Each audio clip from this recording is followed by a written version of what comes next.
이거 펀딩 하세요는 누군가 동시에 시작인데 사람들은 시작인지도 몰라. 안녕하세요. 펀딩 하소연의 저는 오키입니다. 오늘은 처음으로 밝은 조명 아래 아주 있어 보이는 공간에 와 있는데요. 자, 오늘도 제 옆에 펀딩 하소연의 주인공인 동생 만나러 왔어요. 네, 안녕하세요. 100만 명에게 한복을 입혀준 남자, 한복 입혀주는 남자 박세상입니다. 한복에 미쳤습니다.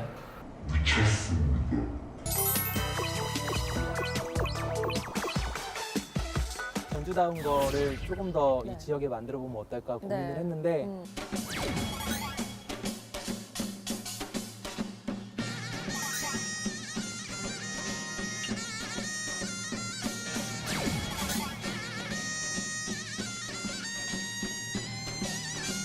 멋있죠? 일단은 100만 명한테 한복을 입혀주는 남자. 왜 하고 많은 일 중에 한복이라는 사업을 갖고 지금까지 쭉 버티고 있지? 저는 한복을 전공하지도 않았고 뭐 일가 친척들 중에 한복을 하신 분도 전혀 없어요. 저와의 한복의 인연은 어떻게 시작이 됐냐면, 제가 대학을 다니다가 대학을 졸업하고 전주인 고향을 가게 됐는데, 전주 한옥마을에서 이제 전통문화를 가지고 관광지가 되어 있더라고요, 전주라는 곳이.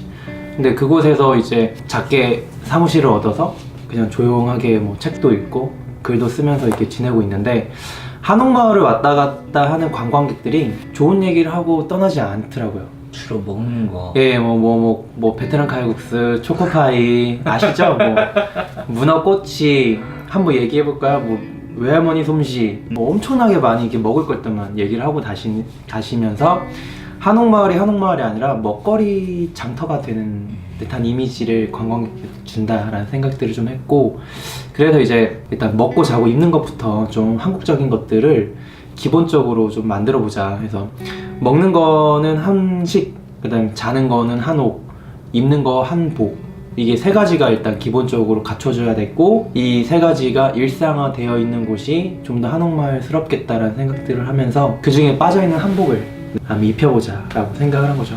결론적으로 저는 한복에 관심이 있었던 게 아니고, 전주라는 도시를 어떻게 전주답게 만들까에 대한 고민을 하면서 기획을 했던 거예요. 네. 고향이 전주. 예, 고향이 전주고 한옥마을을 보면서 자랐죠. 전주에 이런 청년들이 많았으면은 지금쯤 이렇게 안 됐겠지? 네.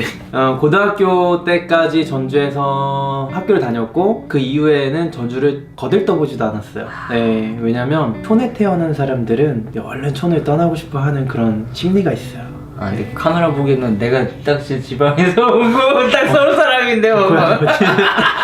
서울에서 산지는 혼자 몇 년 됐어? 저는 이제 대학을 대전으로 갔고, 다행히 전주를 벗어났죠. 근데 대전으로 갔었어도 또 대전에 대한 아쉬움이 있어서 이제 방학 때마다 서울로 올라오게 된 거예요. 그러면서 서울의 문화를 경험하고, 이제 학교 다닐 때가 되면 다시 대전으로 내려오고, 이런 것들을 좀 반복하다 보니까 대전도 많이 열악해서 서울로 가야겠다는 생각이 좀 든 거죠. 그러면서 늘 제가 살고 있던 지역, 도시를 늘 부족하다고 느끼면서 거기를 벗어나려고 하는 관성이 생긴 것 같아요. 근데 굳이 이렇게 놓고 보면 또 한국이 난 싫어, 외국으로 더 갈 거야, 뭐 미국으로 갈 거야, 이런 생각들까지 할 수 있게 되는 거잖아요. 근데 그런 생각들을 늘 했던 거가 저한테는 늘 이제 이곳을 떠나고 싶다, 더 좋은 곳으로 가고 싶다라는 생각들을 늘 하게 됐는데, 어느 순간부터 내가 여기 멈춰서 여기를 내가 가고 싶은 곳보다 더 좋게 만들어야겠다, 여기만의 공간의 특색을 조금 더 살려서 이 공간만의 특색을 조금 더 만들어 보면 오히려 사람들은 이쪽을 더 오고 싶지 않을까 하는 생각들을 좀 하면서 이제 세상을 바라보는 관점이 좀 바뀌었는데, 줄곧 이제 아까 질문하셨던 것 중에 이제 전주를 벗어난 거는 이제 20살 이후였고, 틈틈이 서울에 왔다 갔다 하면서 이제 동경했던 서울의 문화를, 자비도 좀 많이 들고 내가 왔다 갔다 알기로는 힘들고. 한복을 입고 돌아다녔잖아. 오늘은 이제 한복이 아닌 네. 요즘 옷인데.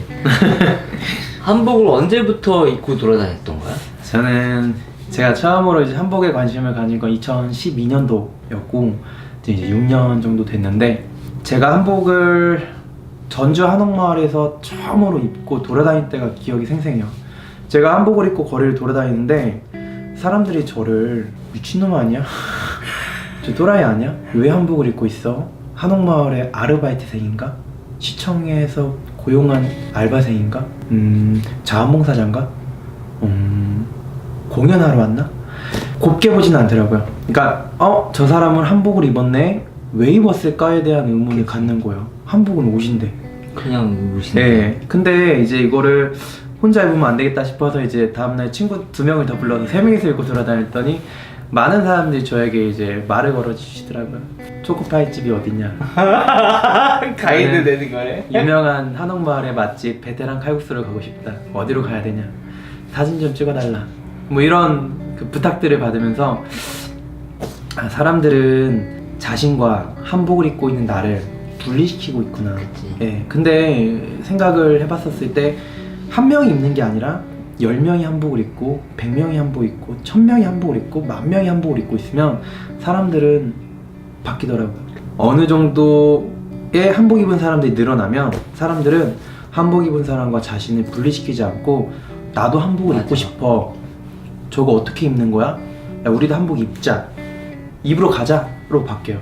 저는 이 사람들이 전주 한옥마을을 떠올렸을 때 이 초코파이, 뭐 칼국수 이런 거에서 지금의 이제 한옥마을을 떠올리면 한복으로 이 인지하고 인식하는 것들이 변화되는 과정들을 보면서 6년이란 시간이 걸렸지만 이게 어떻게 해서 이 문화와 이 사람들의 어떤 사고방식들, 고정관념들을 깨고 어떻게 하면은 당연하게 인지할 수 있는 수준까지 변화시켜 나가는지를 이번에 좀 많이 경험해 본 것 같아요. 이번 프로젝트를 하면서. 나도 네. 2012년에 좀 또라이 같이 나는 이제 스마트폰 관련된 교육이라든가 크리에이터 교육을 했는데 한복 입고 교육했거든. 몰랐지. 네, 사진 자료 좀 한번. 네, 진짜 여러분 제가요 한국을 사랑하는 사람으로서 내가 잘 어울리시면 저 협찬해야겠네. 이제 한복 입다. 와, 잘 어울리시네. 원조 한복남이시네요. 여러분 저도 원조야. 한국을 사랑하는. 자, 먼저 그 아이패드, 아이폰 사시는 분들 잘 들어보시기 바랍니다. 이 보통 이 전화기 사가지고 이 아이폰들 받으면 정신이 없다 그럽니다. 좀 빨리 나오시면 되겠어요. 시간이 없으니까. 안녕하십니까. 대한민국 전통 스마트 놀이와 전혀 관련이 없는 앱달 제공주라고 합니다. 반갑습니다. 근데 사업 지금 한복남 운영한 지 몇 년 됐지? 지금 한복남이라는 한복 사업체를 만든 건 3년이 됐고 제가 한복을 입는 문화를 만드는 활동은 6년이 됐고 처음으로 사업을 이제 창업이라는 걸 했던 건 지금 딱 10년 차가 됐고 네. 한복 말고 사람들이 근데 박세상이라는 사람을 기억을 잘 하나? 아직은 회사가 좀 작다 보니까 뭐 한복 이꼴 박세상이라는 이미지가 있는 것 같아요. 근데 그게 좀 장기적으로는 회사에 걸림돌이 되지 않을까라는 생각이 좀 있어요. 회사라는 건 당연하게 상품과 서비스에 대한 만족도로 시장에서 승부가 보여져야 되는데 아직은 뭐 대표의 이미지나 뭐 개인의 그런 영향이 회사에 크게 그 영향을 미치면 건강한 비즈니스는 아니라고 생각해요. 그래서 제품 자체나 서비스 자체에 대한 질을 좀 높이려고 되게 노력하고 있고 네. 나는 되게 대단하다고 보는 게 물론 한복을 알리는 거는 사실 이미 대단한 거야. 젊은 친구들이나 세상에 지금 우리 기존 세대들도 이런 생각들을 전파해서 같이 즐길 수 있게끔 만들어줬다는 게 사업은 진짜 그런 거 같거든. 내가 봤을 때도 돈을 벌기 이전에 사람들의 마음을 끌어내야 되고 공감해야 되고 직원들이 지금은 좀 그래도 많이 생겼지. 지금 한 40명? 나 포함하고. 저는 원칙이 있어요. 아직까지는 회사가 작고 직원들을 키워줄 수 있는 시스템이 내부에 없기 때문에 경력이 있으신 분들로 채용을 하자. 그래서 저보다 대부분 나이가 좀 많고 최대한 좀 평균 연령대를 높이려고 되게 노력을 많이 해요. 근데 저희가 사실 사업이 될 수 있었던 가장 큰 포인트는 저는 평상시에도 한복을 잘 안 입어요. 특별한 행사가 아니고서는 저는 정말 안 입어요. 저는 어떻게 입힐까에 대한 기획을 하고 경영을 하는 사람이지 한복을 입고 돌아다니는 사람이 아니거든요. 그래서 한복을 만약 제가 입는 걸 좋아했다면 이거는 비즈니스가 아니라 저는 이제 유튜버 같은 형님처럼 이런 크리에이터가 됐을 것 같고, 제가 입히는 걸 했기 때문에 이게 사업으로 전 커졌다고 확신해요. 예. 이거를 어떻게 하면 산업으로 키울까에 대한 관점을 가지고 이제 일을 하고 있기 때문에 늘 이거를 좀 입히는 거에 관심이 많죠. 예. 왜 나는 그 생각을 못했을까? 아, 한복도 내가 될 수 있었는데 왜 나는 입고 내가 돌아다니는 걸 즐겨했지? 내가 입고 돌아다니는 건 오늘 당장부터 할 수 있는 일이고 오랜 시간이 걸리지 않는 일이에요. 내가 결정하고 바로 행동으로 옮기면 되는 거니까. 하지만 저희 회사가 그동안 100만 명을 입혔거든요. 100만 명이 와서 한복을 입기까지는 진짜 제가 3년 동안 진짜 돈을 안 벌고 얼마나 개고생을 했는지 몰라요. 3년 동안은 거의 밑 빠진 두 개. 예, 쏟아부었죠. 제 시간, 제 노력, 제 아이디어 다 쏟아부었어요. 처음에 3년 전에 한복 대여를 이제 서비스를 시작을 할 때 좀 매장도 없었고 직원도 없었어요. 그래서 한복 30벌 그동안 기부받았던 거, 그걸 가지고 길거리 노점에서 딱 지금 이 11월 달에 이때 그냥 길거리 노점에 30벌 가지고 1시간에 5,000원, 3시간에 10,000원, 그거 A4용지 매직에 써서 붙여놓고 탈의실이 없어서 천막 갖다가 거기다 가려놓고 그렇게 시작을 했었어요. 그래서 한복을 5,000원에 빌려주면 사람이 반납하고 나면 이제 빨아야잖아요. 세탁소에 갖다 줬더니 13,000원을 달라는 거야. 그래서 8,000원을 내가 꼬른 거예요. 그래서 많이 빌려주면 빌려준 난 거지가 되는 거야. 빨래를 좀 직접 빨아야겠다 하면서 이제 한복집 사장님한테 가서 빨래 빠는 방법을 배워왔죠. 그래서 밤마다 제가 이제 빨래를 빨기 시작하는 거예요. 밤에 자기 전에 널어두고 아침에 눈 뜨면 다림질해서 그거 한옥마을에 제 차가 마티즈였어요. 그때 당시 30벌 마티즈에 딱 싣고 와서 노점에다가 이제 딱 깔아요. 그리고 나서 이제 하루 이틀 3일 이렇게 됐는데 사람이 점점 1명 2명씩 더 입기 시작하더라고요. 그러면서 한복이 이제 부정한 거예요. 30벌로. 그래서 이제 한복을 더 샀죠. 번 돈으로. 한복이 50벌이 되고 100벌이 됐는데 마티즈에 이제 100벌이 잘 안 들어가는 거야. 차는 안 바꾸고 그걸 먼저 100벌이 안 들어가니까 그 실내로 가야겠다 싶어서 이제 한옥마을에 그 당시에 새가 진짜 비쌌어요. 60만원짜리 월세가 나온 거예요. 근데 위치를 찾아가 봤더니 진짜 그 지도로도 찾기 어려운 곳에 구석탱이에 3층에 학원이 어떻게 있었나 봐요. 근데 거기에 망해갖고 나간 곳을 저희가 들어가서 이제 인테리어도 할 줄 모르니까 그냥 사방에다 걸 붙이고 월세 60만원짜리 해서 했어요. 내 친구가 한옥마을에 한복 입었는데 어디서 빌려? 해갖고 이제 인터넷에 찾으니까 저희가 그 구석탱이 3층에 매장이 있는 걸 보고 왔어요. 와가지고 사람들이 입고 제가 매장 오픈하고 나서 한 일주일 정도 되니까 저희 매장이 3층이거든요. 근데 제가 아침에 딱 출근하려고 갔더니 같이 줄 서 있어? 사람들이 줄을 서 있더라고. 그러면서 시간이 조금 일주일, 2주일 더 흐르니까 소문이 나서 3층부터 1층까지 줄을 서갖고 사람들이 기다리고 있는 거예요. 100명 가까이. 오픈하기도 전부터.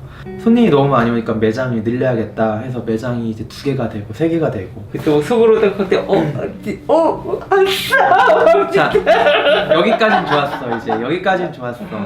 길거리 노점에서 30벌 가지고 이렇게 추위에 떨면서 있는 젊은 총각이 있는데 한옥마을에 있는 그 할머니 할아버지들이 얼마나 안쓰럽고 또 하는 짓이 예뻐. 왜냐면 한복을 입혀준다고 하니까 하고 그 할머니들이 맨날 저한테 군고구마 갖다 주시고 우유 갖다 주시고 아이 좀 먹고 했죠. 먹을 거를 하나 갖다 주셨는데 어느 날 갑자기 그 할머니들이 안 보이시더라고. 그래도 한 일주일 정도 뒤에 그 할머니네 집이 공사를 하고 있는 거야. 뭐가 생기나 보다. 근데 갑자기 한복 마네킹이 수십 개가 들어오더니 할머니네 집이 이제 한복집으로 바뀌고 한 3일 있다가 그 옆에 할아버지네 집이 또 한복집으로 바뀌고. 이거 먼저야. 난 내가 만들어. 3일에 한 개씩 한복집이 생기는데 진짜 똥줄이 타는 똥줄이.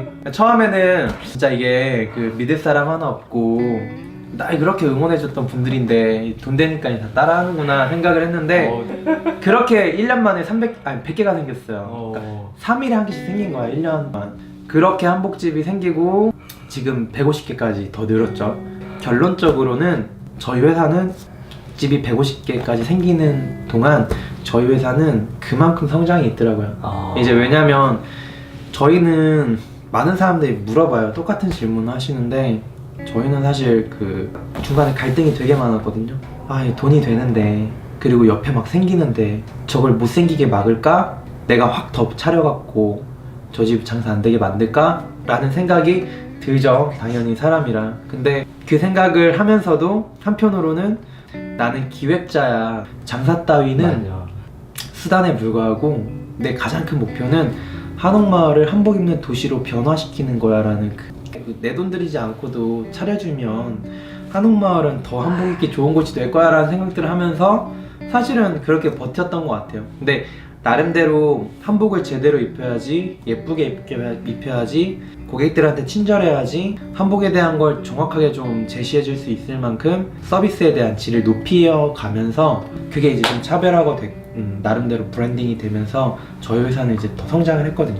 네. 기획자가 아닌 사업가로서의 마인드를 장착을 했죠. 그래서 좀 그쪽으로 좀 많이 하고 있어요.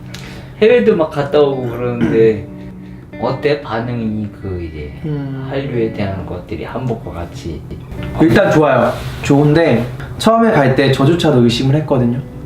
왜 굳이 해외에서 한복을, 한국에서도 안 입는 한복인데, 그리고 전주니까 한복 입었지, 경복궁이니까 한복 입었지, 내 해외에서 왜 어떻게 한복을 입어? 라고 생각을 하면서 저도 갔는데 한국 사람보다 한복을 더 좋아하는 거예요.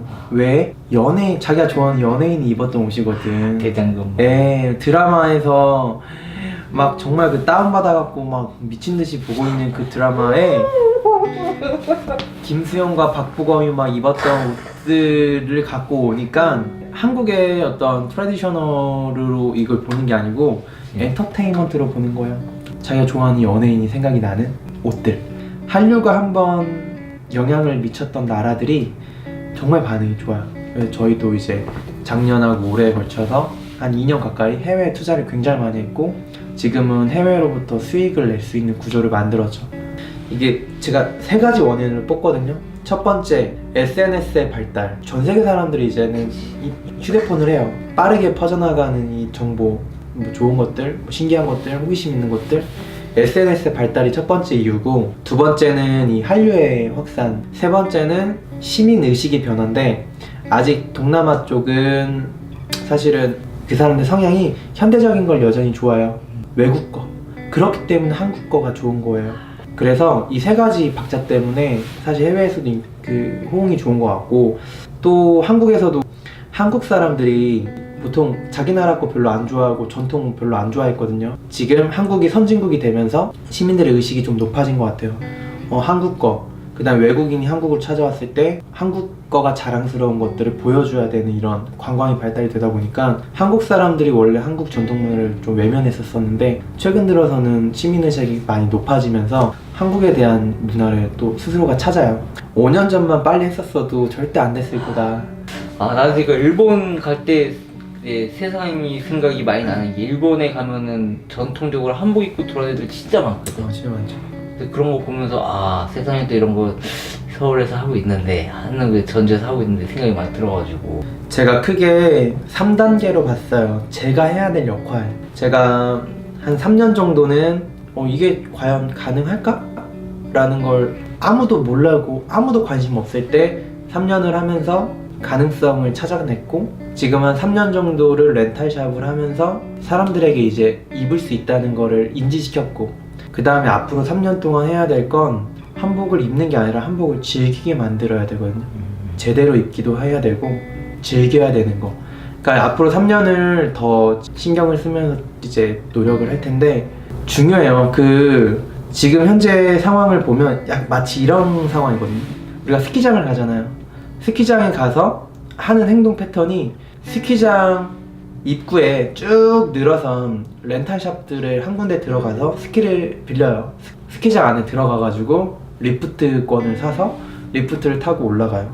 비로소 타고 내려올 때 우리는 즐거움을 거의 느끼죠.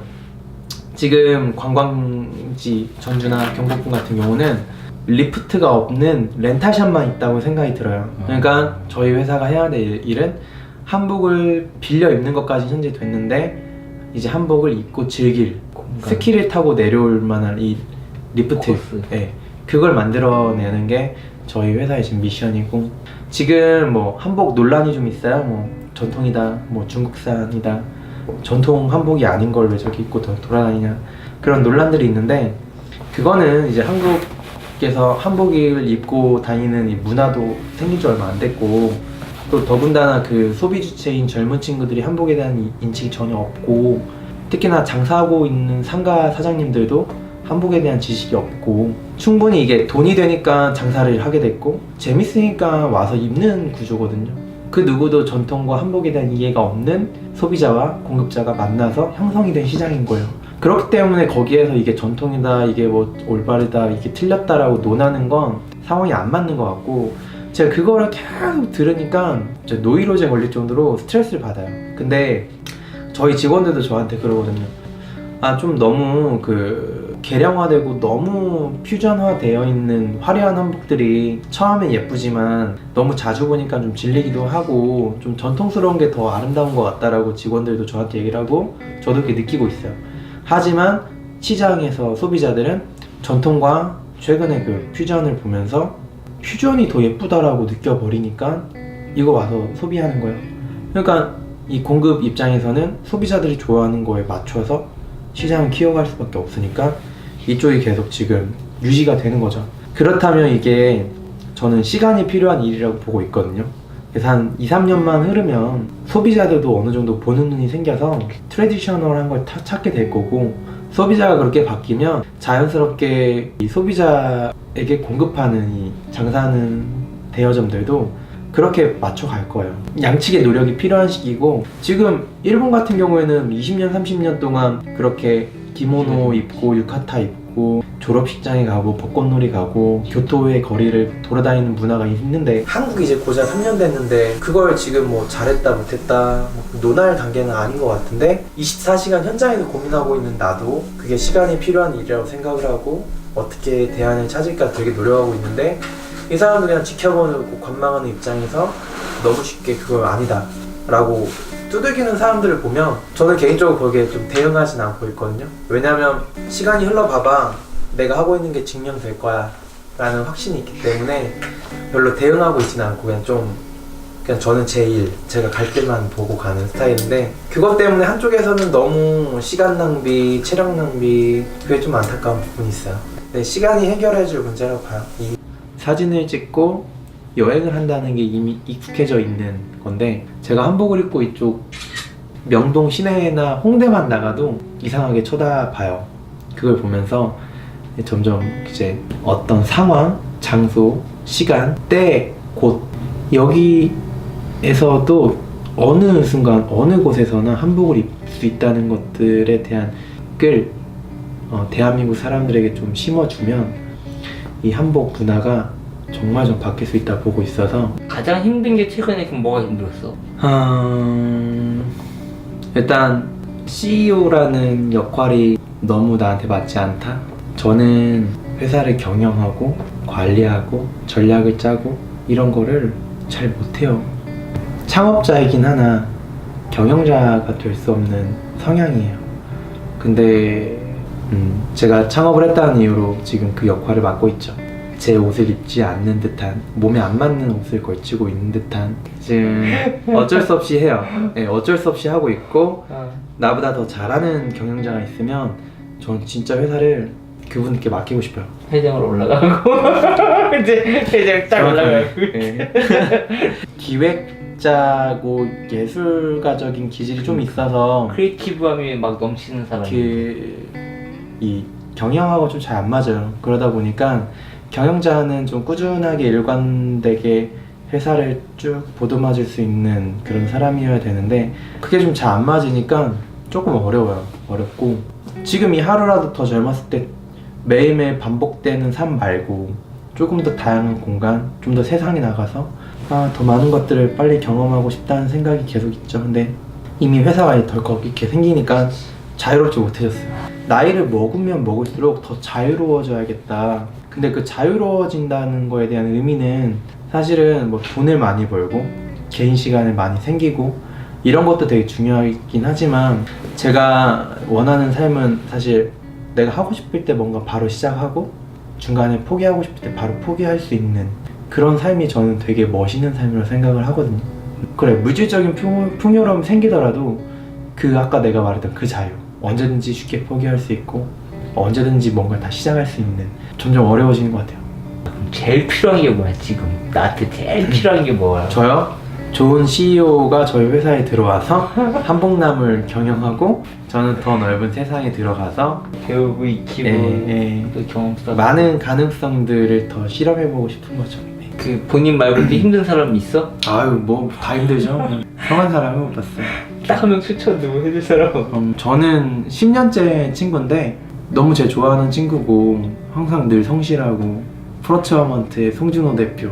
여기까지 본 사람도 없을 수도 있어. 왜냐면 조회수가 100 정도면 되게 잘 나오는 거고. 네, 아유, 뭐 100 정도면 그럼. 훌륭하죠. 네. 이게 나중에는 한 150 정도까지 올라갈 수도 있어. 진짜 저희 회사가 이번에 채용을 좀 많이 해요. 일단 첫 번째는 온라인 쇼핑몰에 대한 경험이 있는 마케팅이나 온라인 쇼핑몰. 두 번째는 저희도 영업팀을 또 꾸려요. 낯짝이 좀 두꺼우신 분들. 기획 일을 좀 최근에 많이 시작했어요. 기획할 줄 아시는. 내 얘기하는 것 같아요, 여러분. 저 다 할 줄 알거든요. 저 마케팅, 영업, 기획, 영상 다 하거든요. 자, 여러분, 한복남에는 지금 좋은 인재를 구하고 있어요. 그러니까 여러분들 이거 보시면서 악플 달지 마시고, 선플도 그렇다고 뭐 이렇게 너무 감동적으로 달지 마시고 그냥 한복 입고 면접 보러 가보시면 될 것 같아요. 어쨌든 오늘 너무 나와줘서 고맙고. 자, 오늘 펀딩한 서연 세상을 다 가진 남자라고 다들 이렇게 멋있게 얘기를 하는데 아직 다 갖진 못했고 이제 한복으로, 그죠, 한복. 참 저도 이제 한복 내년부터 입고 다녀야겠다 생각을 오늘 또 한번 느끼게 됐습니다. 다음에는요 여러분 정말 우리 또 짠한 멋있는 대표님 또 같이 하소연 드리면서 할 거고요. 오늘 이렇게 나와줘서 내가 더 고마울 거예요. 근데 얘기하니까 좀 풀리지 않아? 그지? 네. 고민이 많았던 시기였습니다. 얘기하고 또 고민은 또 쌓일 거예요. 그럼 또 와서 또 얘기하면 돼요. 자, 그러면 아무도 안 보겠지만 우리 또 이렇게 손인사하면서 엔딩을 하죠. 자, 안녕. 안녕.